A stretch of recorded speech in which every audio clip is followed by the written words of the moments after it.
Hi, welcome to Patterns from Grandma's Trunk. Today I want to talk to you about the new project that we have going on, and I'm going to be flipping the camera so you can see what I want to show you. I just give me a minute please so I can flip it and move the camera a little bit here, and that way we have it set up the right way. Okay, I think that we are good now, and here I want to talk to you about this project, and is 12 blocks, 8.5 by 11. It's no men's or it's no ladies, and will be some optional sashing and borders in the end of the 12 weeks. If you decided to do it like in a quilt, like I am going to do it, and the measurements approximately right now is 55 inches by 67.5, and will run, like I said, from January to April. And I will go through the steps and the way that I do these blocks. And I'm gonna start with that design. The first block is let us know. And if you purchase the version, download version, you will get this, and then you download it and you print it and you transfer in the fabric that you choose for your background, and then you do it's an embroidery, or follow me with a painting technique, or you just want to do one block or two or three, it's optional. So this is how you get the first block if you download it. If you choose to have the pre-printed linen, this is the how you get it. And this is pre-printed rustic linen, and which I love to work this. And this, when you get it in the mail, you will get this, and you will notice that these have a paper in the back. So you have to do is just peel the back of the paper, and then you don't have to, but I recommend to use a fusible woven interfacing. And this is the rough size of the interfacing, and this is it's like very thin cotton, but the rough way is the rough size is the one that you have to put in the back of your block. And then you use like cotton setting in your iron, and then you iron infuse this in the back of your block. When you have that done, then you go to your sewing machine, and then you go, I like to go like 1/8 of an inch with a straight stitch all around here. So that helps to stop the fraying. And even if you don't use the fusible webbing, the fusible webbing interfacing, I'm sorry, then it helps the fabric or the linen to fray all around. So you just a straight stitch all around, and that's all you need to stop the fraying. Even if you use regular cotton, I like to do that too. And especially if you're not using a hoop, I highly recommend to use the woven fusible interfacing in the back of your block, because they give a nice body, stability to your fabric, and then it's very nice to work with. And then this is how you prepare your block, and then you can start working. Let's say that you decided just to do embroidery, that this is the time that you can do it. Just use your own colors and embroider your snowman, snow lady in this case. And it will be a very nice block too that way. I just want to show you how I did mine. I just used the technique with color pencils, and then I went through the edges with stem stitch in pearl cotton number 12 from Baldani, and used stem stitch all around, even the letters, a French knot for the here for the dot, and then a French knot for the eyes in a straight stitch, if you can see, just to give a little touch to the eyes. But all the rest is just a stem stitch. And in the trees here, everything is a stem stitch except these little branches here, the leaves, are a straight stitch. It's very simple, and is you can use it this many different stitches if you want to change it. It's your call, but this is how I do it, and I just want to share with you that. And here is how it's gonna end up being. You decided to do the 12 blocks here each week. This is the first one that I showed you before, right here. And then each week you will get one block. If you decided to do it, the 12 of them, in the last step will be the instructions to put your quilt together. And if you decided just to do one or two or three, just a wall hanging or a tote bag, or frame it like I did with my previous project. It's called Leading the Way, the snowman. I frame it, and it's very nice too. It's a very nice touch for the winter days. So there's many options that you can have, and decided to use your blocks. And you, like I said before, you can use or make as many as you want to. And I'm gonna have these here, and now I'm gonna go quick through the stuff that I use, the materials, and the background that I use is rustic linen, and I use the technique with pencil colors. And here I have is many brands out there, many brands of color pencils, and I just like to use this Prisma color. I'm sorry, but I have to say this. I am deaf. I hear with a cochlear implant. English is my second language, and this is not very good combinations, and sometimes I get very stuck in the, in my talking, but forgive me about that, please. I just have these two brands here in Polycolors and Prisma colors, and I like them. So, but it's your call too. It's many other ones, many prices too, and these are the ones that work for me and the ones that I like too. So this is how I do my technique. I like the looks, like a old-fashioned, like a very old,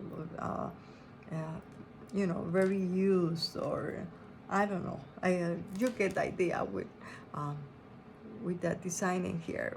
So I just gonna show you how I do this myself. It doesn't mean that it's the perfect way, the only way to do it. It's just my way to do it, and how I learned to do it many years ago, and how I do it into today. So here we go. I have this other block here. It's a free download in my website. So like I said before, I have my pencil colors in here, and then I like to have the same background fabric that I'm using. I like to have it right next to me to do to test. You can see test different colors and see which is the one that I like. So in this one I make a mistake. I don't like it. See how dark and how this turned out. So I just, it's gonna be not good. So I say it's good for my scrap piece, so I can test my color intensity and things like that. So for example, for the trunk here, as you can see here is darker, and in the center is lighter, and in here is a little bit darker because it's you know, the shadow from the sign and the glove of the snowman. So that's something that you have to keep in mind when you have like the scarf. It will be lighter than the edge here of the coat because that's in top of this, and it gives like a shadow. It should be darker. So, but that's something that you will see when you're working in your project if you're using this technique. So, like here, I would like to do this a little bit darker first in the edges, and then work light, just very soft towards the center. I'm gonna explain why here.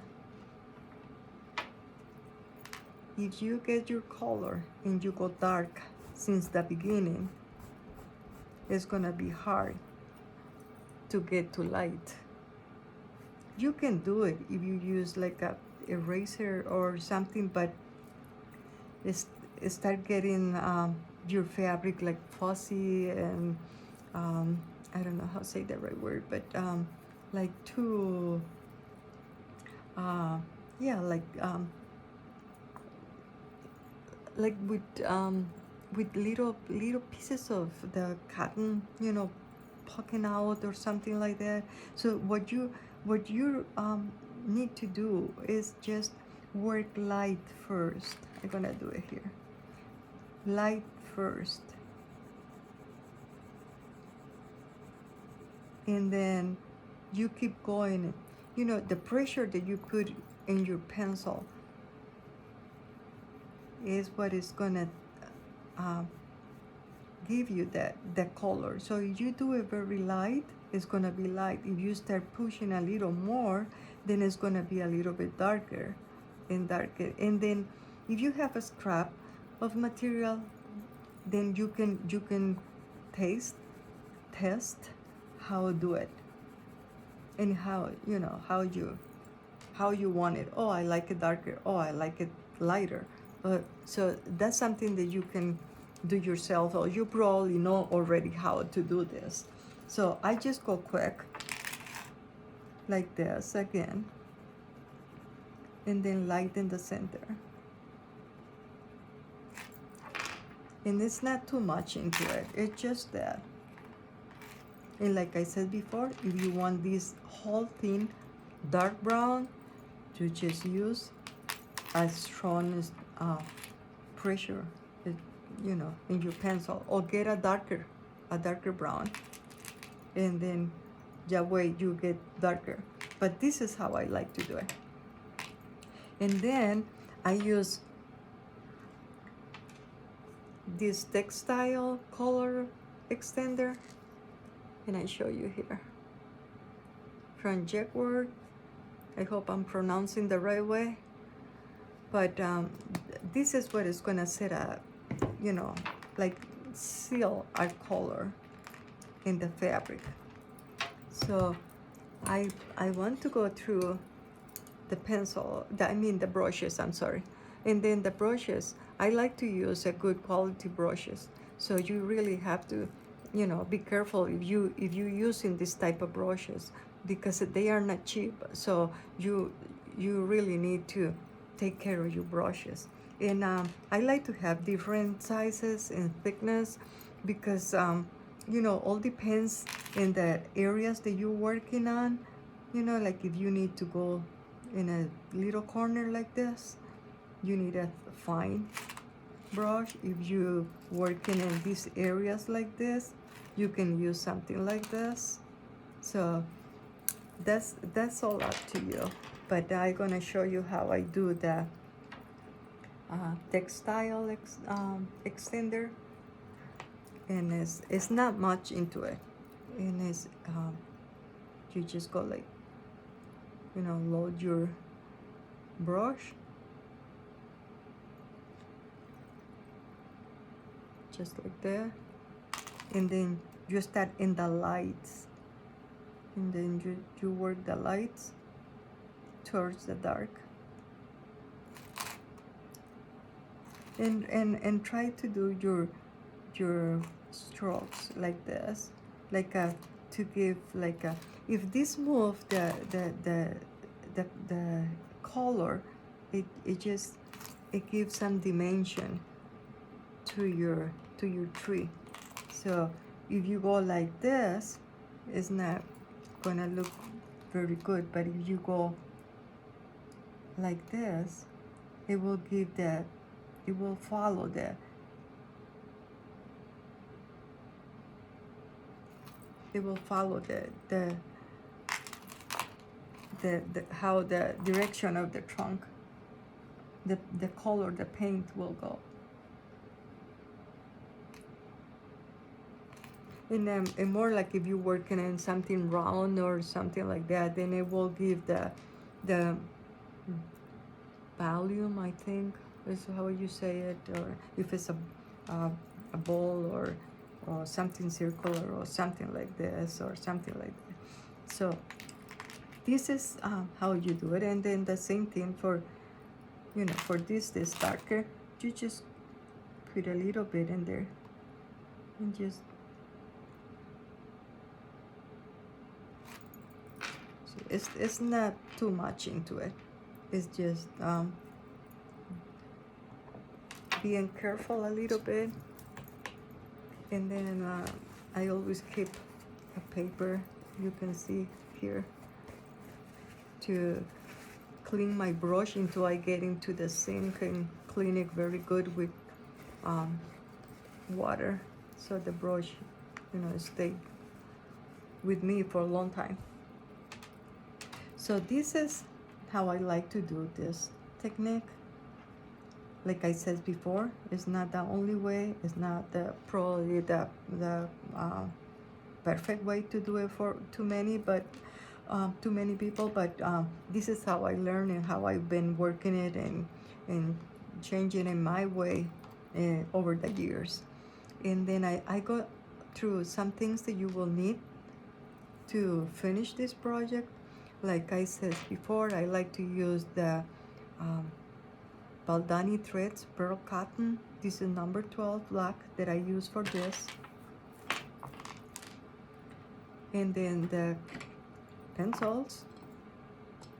And then I like to have handy, it's handy to have some needles in different sizes. I like tulip, so I like the tulip brand, and it worked good for me. I like them, so that's what I have. I have my beeswax too, because it gives a nice coating to your thread, and it goes through so nice and easy to your fabric.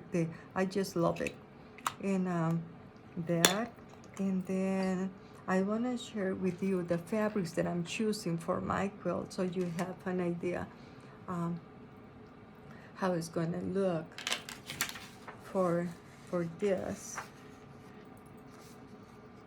This fabric is the one that I'm gonna be using for the stars, in the center block of the stars. This blue is for the border, and this green for the thinner border, and this is for the sashing. So these are the colors that I choose. And it doesn't mean that you have to follow my colors or anything. I just give you the idea. And these fabrics are from Diamond Textile, and I just love their fabrics, and I think it match very nice, the rustic linen. So this is the colors that I choose. So I hope you enjoyed this video and it's being helpful for you. And if you have any questions or anything that you need from me, please send me an email or a private message, and I try to go as quick as I can go back to you. So please, oh, I forgot something. I forgot the buttons. Sorry. But this is not a professional video. So this is the mini buttons that I need. And if you want to have the little buttons in some of the projects, some of the snowmen are going to be having these little mini buttons. And I choose this color because it the match the fabrics that I choose. So, but that's something that you can keep in mind if you want to do the 12 blocks. Just some of the things that you will need. And I hope you enjoyed this video, and I hope you follow me with this project. And I would love to see all the projects and all the blocks and all the color combinations that you guys have out there, and share it with me, or share it on Facebook or something, and so I can post it and I can see how you're working with that project. So enjoy this project, and blessings to you. Bye.